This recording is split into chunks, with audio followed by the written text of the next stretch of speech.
السلام علیکم ورحمۃ اللہ تعالی وبرکاتہ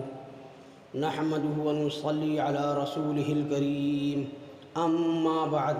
فاعوذ باللہ من الشیطان الرجیم بسم اللہ الرحمن الرحیم۔ رسول برکت کے لیے ایک بار درود شریف پڑھ لیجئے۔ اللہم صلی علی سیدنا و مولانا محمد معدن الجود والکرم وآلہ وبارک وسلم۔ سامعین اکرام، میں جیش محمد مصباحی آج پھر آپ کی خدمت میں ایک اور ویڈیو لے کر کے حاضر ہوا ہوں، جس کو میں نے کن کن حالتوں میں روزہ نہ رکھنے کی اجازت ہے کے نام سے موسوم کیا ہے، یعنی ایسی کون کون سی حالت ہوگی جس میں آپ روزہ نہ رکھیں۔ دیکھیے سامعین، اگر آپ سفر میں ہوں تو آپ روزہ نہیں رکھیں گے۔ اگر کوئی عورت پریگننٹ ہو یعنی حمل سے ہو تو وہ روزہ نہیں رکھے گی، اس کو رخصت ہے۔ کوئی بچے کو دودھ پلانے والی عورت ہے، یعنی جس عورت کو بچہ ہوا ہو اور وہ بچے کو دودھ پلا رہی ہو، یا کچھ عورتیں جو دودھ پلانے کی نوکری کرتی ہیں وہ عورت، تو ایسی عورت روزہ نہیں رکھے گی تو اس کو اجازت ہے نہ رکھنے کی، چلے گا۔ اور کوئی بہت زیادہ بیمار ہو یا بیماری بڑھ جانے کا اندیشہ ہو تو ایسا شخص بھی یا ایسی عورت، مرد ہو یا عورت ہو، روزہ نہیں رکھے گی تو چلے گا، رخصت ہے اس کو۔ اور بڑھاپا، بہت زیادہ بڑھاپے کا اثر ہو تو ایسا شخص بھی روزہ نہیں رکھے گا تو چلے گا۔ اور ہلاک ہونے کا ڈر ہو تو بھی روزہ اگر نہیں رکھے گا تو چلے گا۔ اور اکراہ شرعی پایا جائے، یعنی کہیں آپ ایسی جگہ پھنس گئے ہیں کہ کوئی شخص آپ کے کنپٹی پر بندوق رکھ دے کہ روزہ نہیں رکھنا ہے تو آپ روزہ نہیں رکھیں گے تو چلے گا۔ نقصان عقل کا خطرہ ہو، یعنی عقل معوف ہونے کا خطرہ ہو، عقل جانے کا خطرہ ہو تو آپ روزہ نہیں رکھیں گے تو چلے گا۔ اگر آپ جہاد میں جا رہے ہوں تو روزہ نہیں رکھیں گے تو چلے گا۔ ان سب صورتوں میں رخصت ہے، یہ سب چیزیں روزہ نہ رکھنے کے لیے عذر ہیں۔ ان باتوں کی وجہ سے اگر کوئی روزہ نہیں رکھے گا تو گنہگار نہیں ہوگا،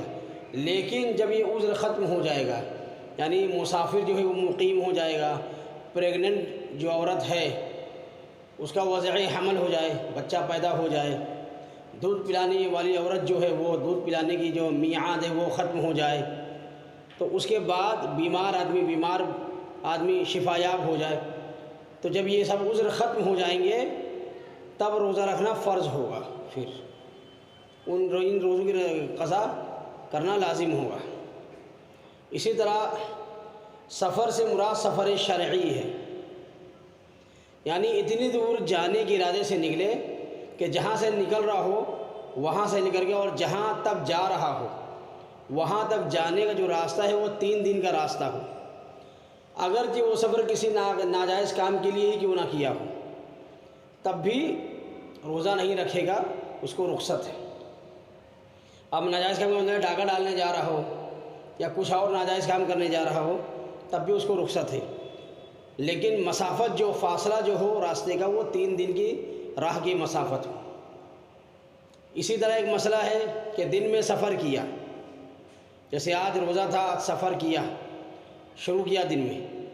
تو اس دن کا جو روزہ افطار ہے وہ افطار کرنے کے لیے آج کا سفر عذر نہیں بنے گا، اور اگر روزہ توڑ دے گا تو کفارہ بھی لازم نہیں آئے گا مگر گنہگار ہوگا۔ اسی طرح اسی سے ایک مسئلہ اور ریلیٹڈ ہے کہ اگر سفر کرنے سے پہلے توڑ دیا روزہ پھر سفر کیا تو کفارہ لازم آ جائے گا، اور اگر دن میں سفر کیا اور مکان میں یعنی اپنے گھر میں کوئی چیز بھول گیا، مثلا موبائل بھول گیا جو بہت ہی ضروری چیز ہے آج کل کے ماحول کے حساب سے، یا سفر کا جو ٹکٹ ہے وہ بھول گیا، یا سفر کا جو خرچ ہے روپیہ پیسہ وہ بھول گیا، اب اس کو واپس لینے کے لیے گھر پر پھر واپس آیا تو اور گھر پر آ کر کے روزہ توڑ دیا تو کفارہ واجب ہو جائے گا اس صورت میں۔ اسی طرح ایک اور مسئلہ ہے کہ مسافر نے ضحوہ کبریٰ سے پہلے اقامت کی، یعنی مقیم ہو گیا مسافر ضحوہ کبریٰ سے پہلے، ضحوہ کبریٰ کہتے ہیں جو زوال کا ٹائم جہاں سے شروع، جس کو ہم زوال کہتے ہیں اپنی زبان میں، ضحوہ کبریٰ سے لے کر کے نصف النہار تک جو وقت ہوتا ہے اسی کو ہم زوال کہتے ہیں، زوال کا وقت، جو کہ مکروہ وقت ہے۔ جیسے کہ آج کا دن جو گزرا ہے، تو آج 12:01 پہ ضحوہ کبریٰ شروع تھا اور 12:39 پہ خندہ، یہی زوال کا ٹائم تھا۔ تو اس وقت سے پہلے کوئی مسافر سفر میں تھا اور وہ مقیم ہو گیا، یعنی اپنی منزل پر پہنچ گیا اور مقیم ہو گیا اور ابھی کچھ کھایا پیا نہیں ہے، تو روزے کی نیت کر لینا اس کو واجب ہو جائے گا۔ حالانکہ مسافر روزہ نہیں رکھے گا، یہی مسئلہ ہے، لیکن جو صورت میں نے بھی بتایا کہ ضحوہ کبریٰ سے پہلے کچھ کھایا پیا نہیں اور مقیم ہو گیا، تو روزے کی نیت کر لینا اس پر واجب ہو جائے گا۔ اچھا، اسی طرح کوئی بیمار شخص ہے، اس کو بیماری بڑھ جانے کا اندیشہ ہو، یعنی گمان غالب ہو، تو وہ روزہ نہیں رکھے گا اس دن کا۔ یا بیمار ہے، بڑھ جانے کا اندیشہ نہ ہو لیکن دیر سے اچھا ہونے کا اندیشہ ہو کہ اگر روزہ نہیں رکھے گا تو دیر سے تندرست ہوگا، دیر سے اچھا ہوگا، تو اس صورت میں بھی روزہ نہ رکھے، اس کو رخصت ہے۔ یا کوئی شخص تندرست ہے لیکن اگر وہ روزہ رکھے گا تو اس کو بیمار ہو جانے کا گمان غالب ہے، تو اس صورت میں بھی اس کو رخصت ہے، روزہ نہ رکھے۔ یا خادم اور خادمہ ہیں جو کام کرنے کی وجہ سے بہت کمزور ہو جائیں گے، اگر روزہ رکھیں گے، بہت زیادہ کمزور ہو جانے کا گمان غالب ہو، تو ان سب صورتوں میں ان سب کو اجازت ہے کہ اس دن کا روزہ نہ رکھیں، اور جب یہ عذر ختم ہو جائے تو بعد میں روزے کو قضا کریں۔ اور اسی طرح بھوک اور پیاس ایسی لگتی ہو کسی شخص کو کہ اگر روزہ رکھے گا تو ہلاک ہو جائے گا بھوک اور پیاس سے، واقعتاً صحیح میں، یا عقل اس کی خراب ہو جائے گی، عقل خراب ہو جانے کا اندیشہ، تو ان دونوں صورتوں میں بھی روزہ نہیں رکھے گا تو وہ چلے گا، لیکن جب یہ عذر ختم ہو جائے گا تو روزہ رکھنا اس پر لازم ہوگا۔ اسی طرح سانپ نے کاٹ لیا اور علاج کے لیے روزہ توڑنا ضروری ہے، دوا پینا ہو یا کچھ پینا ہو، جان جانے کا ڈر ہو سانپ کے کاٹنے کی وجہ سے، تو ان سب صورتوں میں اگر روزہ نہیں رکھے گا تو رخصت ہے اس کو، لیکن بعد میں روزے کی قضا کرنی پڑے گی۔